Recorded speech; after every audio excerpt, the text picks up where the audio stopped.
ഐലാൻഡിലെ team members എന്ന് പറഞ്ഞാൽ ചെറുതായി പോവും. എൻ്റെ കൂട്ടുകാരാണ്, മെൻറ്റേഴ്സാണ്, ഓരോ സ്റ്റേജിൽ ഹെൽപ്പ് ചെയ്തിട്ടുള്ളവരാണ്. അപ്പോൾ എല്ലാവർക്കും ഒരു ഗുഡ് ആഫ്റ്റർനൂൺ. അപ്പോൾ ഐലാൻഡിനായിട്ട് എൻ്റെ ഒരു അസോസിയേഷൻ തുടങ്ങുന്നത് PCM ബാച്ച് തന്നെയാണ്.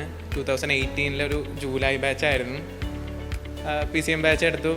അപ്പോൾ ആ ബാച്ചൊക്കെ എടുക്കുന്ന സമയത്ത് അങ്ങനെ അധികം സാറുമാരായിട്ട് ഇൻട്രാക്ട് ചെയ്യാനോ അങ്ങനെയുള്ള അവസരങ്ങളൊന്നും കിട്ടിയിട്ടില്ല. ഞാൻ എല്ലാ വീക്കെൻഡിലും നാട്ടിലേക്ക് പോകുന്ന ഒരാളായിരുന്നു.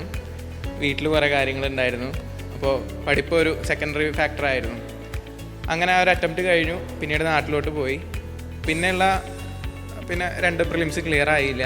പിന്നീടൊരു തേർഡ് അറ്റംപ്റ്റിൽ പ്രിലിംസ് ക്ലിയർ ആയി.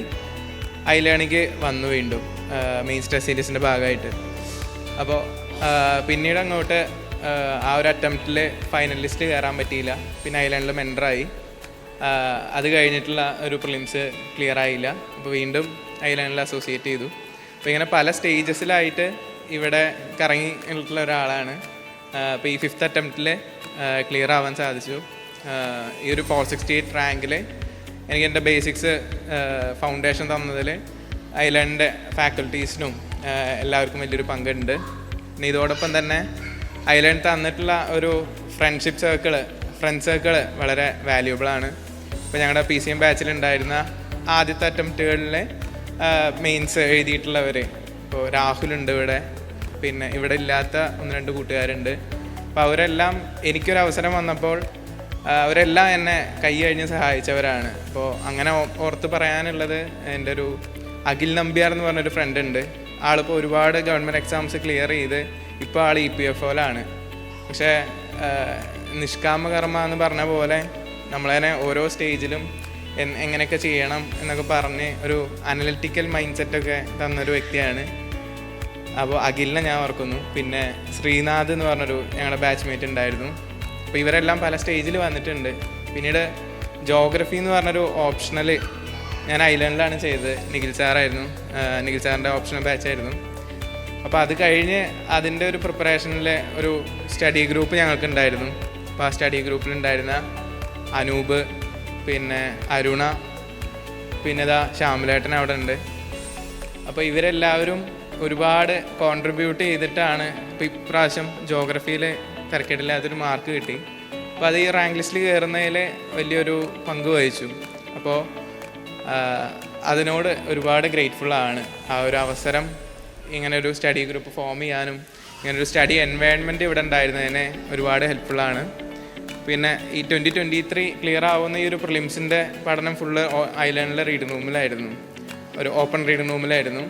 അപ്പോൾ ചുറ്റും ഞങ്ങൾ മെൻറ്റർഷിപ്പ് ചെയ്യുന്നത് കൊണ്ട് തന്നെ ചുറ്റും മെൻറ്റീസിൻ്റെ ചുറ്റും ഇരുന്നാണ് ഞങ്ങളൊക്കെ പ്രിപ്പയർ ചെയ്യുന്നത്. അപ്പോൾ ആ ഒരു ടേബിൾ ഷെയർ ചെയ്തിരുന്ന നമുക്ക് ഇപ്പോൾ ഇന്നിവിടെ ഇല്ല, ഫൈറൂസ് ഉണ്ടായിരുന്നു, പിന്നെ ആൽബിൻ, റീനു, അങ്ങനെ പിന്നെ അരുണി ഉണ്ടായിരുന്നു. അപ്പോൾ ഞങ്ങളൊരു ടേബിളിന് ചുറ്റും ഇരുന്നാണ് ഞങ്ങൾ പ്രിപ്പയർ ചെയ്തിരുന്നത്. അപ്പോൾ ആ ഒരു വർഷം എല്ലാവരെയും ഒറ്റയ്ക്കാക്കിയിട്ട് ഞാൻ മാത്രം ക്ലിയർ ആയിപ്പോയി. അത് വലിയൊരു വിഷമമായിരുന്നു. അപ്പോൾ ഒരു പ്രിലിംസ് ക്ലിയർ ആകുമ്പോൾ സന്തോഷം ഉണ്ടാവുക എന്നുള്ളത് ഒരു നോർമൽ ഫാക്റ്റാണ്. പക്ഷേ ആ വർഷം ഒരുപാട് വിഷമമായിരുന്നു. അപ്പോൾ നമ്മൾ ഒരുമിച്ച് മെയിൻസ് പ്രിപ്പയർ ചെയ്യണമെന്ന് വിചാരിച്ച പലരും ആ വർഷം ഉണ്ടായില്ല. അത് ഇതിൻ്റെ ഒരു പാർട്ടാണെന്നുള്ളത് അറിയാം, പക്ഷേ ആക്സെപ്റ്റ് ചെയ്യാൻ വലിയ ബുദ്ധിമുട്ടായിരുന്നു. പിന്നീട് അതിന് ശേഷം ഒരു ഐസൊലേഷനിലൊക്കെ പോയി എല്ലാവരുമായിട്ട് അധികം കണക്ഷനൊന്നും ഇല്ലാതെ ആ ഒരു അറ്റംപ്റ്റ് കൊടുത്ത് മെയിൻസ് എഴുതി.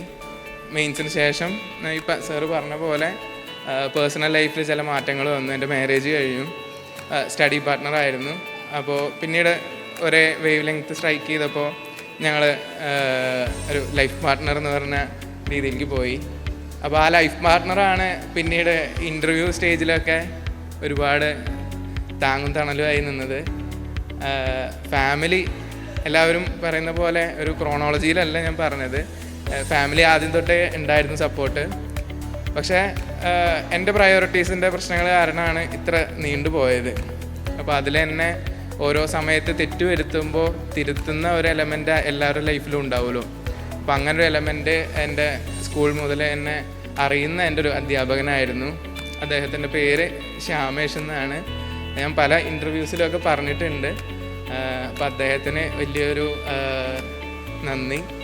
കാരണം എൻ്റെ സെക്കൻഡ് അറ്റംപ്റ്റിൽ പ്രിലിംസിൻ്റെ സ്കോർ 55 മാർക്കായിരുന്നു. ഫസ്റ്റ് അറ്റംപ്റ്റിൽ 88 ഉണ്ടായിരുന്നു. ഒരു 1.5 വർഷം നന്നായി പഠിച്ച് ഞാനൊരു 30 മാർക്ക് താഴോട്ട് കൊണ്ടുവന്നു.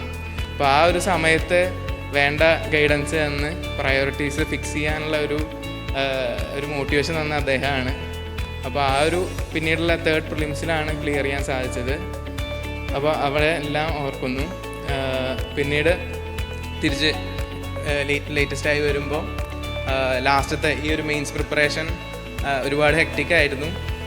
ഒരു അവസരം കിട്ടിയപ്പോൾ നന്നായി പെർഫോം ചെയ്യുക എന്നുള്ളതാണ് എല്ലാവരും നോർമലി ചെയ്യുക. പക്ഷേ എനിക്കൊന്നും എഴുതാൻ പറ്റുന്നുണ്ടായിരുന്നില്ല. ഒരു 5th അറ്റംപ്റ്റിൽ കൂടെ നിൽക്കുന്നവരെ എല്ലാവർക്കും കിട്ടാത്തൊരവസരം എനിക്ക് കിട്ടിയിട്ട് ഞാൻ വളരെ അലസതയല്ല ആത്മാർത്ഥമായി ശ്രമിച്ചു. പക്ഷേ കൈയും കാലും ഒക്കെ ആരോ കെട്ടിയിട്ട പോലെ ആൻസർ എഴുതാൻ പറ്റുന്നില്ല. അങ്ങനത്തെ ഒരു അവസരമായിരുന്നു.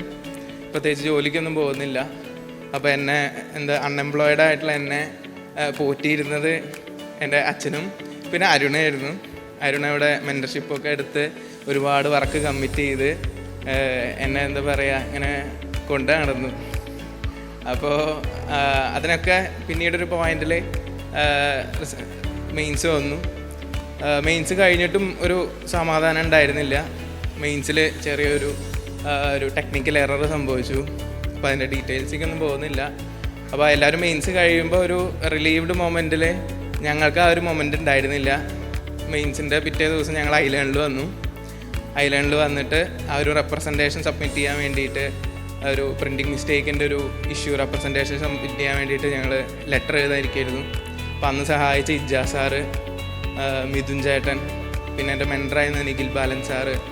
അപ്പോൾ ആ ഒരു സമയം വളരെ സപ്പോർട്ടീവ് ആയിരുന്നു. ഇപ്പോൾ ഷിനാസ് സാറ്, നിഖിൽ സാറ് ഇവരെല്ലാവരും അന്ന് സപ്പോർട്ട് ചെയ്തു. അപ്പോൾ അതെല്ലാം ഓർക്കുന്നു. പിന്നീട് ഒരു അവസരം കിട്ടിയപ്പോൾ ഇൻ്റർവ്യൂവിന് ആസ് യൂഷ്വൽ IGP ഐലൻഡിൽ വന്നു. നളിനി നട്ട് മാമായിരുന്നു പാനല്. ധന്യ മാം ഉണ്ടായിരുന്നു. നല്ല ക്രിട്ടിക്കലായിരുന്നു. വളരെ അത്യാവശ്യം മോശം പെർഫോമൻസ് ആയിരുന്നു. അപ്പോൾ വീഡിയോസൊക്കെ കണ്ട് കുറേ ഇമ്പ്രൂവ് ചെയ്യാൻ അത് ഹെൽപ്പ് ചെയ്തു. അപ്പോൾ ഇത്രയും ഇങ്ങനെയുള്ള റാൻഡം ഇവൻറ്റുകളാണ് പറയാൻ ഓർമ്മയിലുള്ളത്. അപ്പോൾ എന്തായാലും എല്ലാത്തിനോടും ഗ്രേറ്റ്ഫുള്ളാണ്.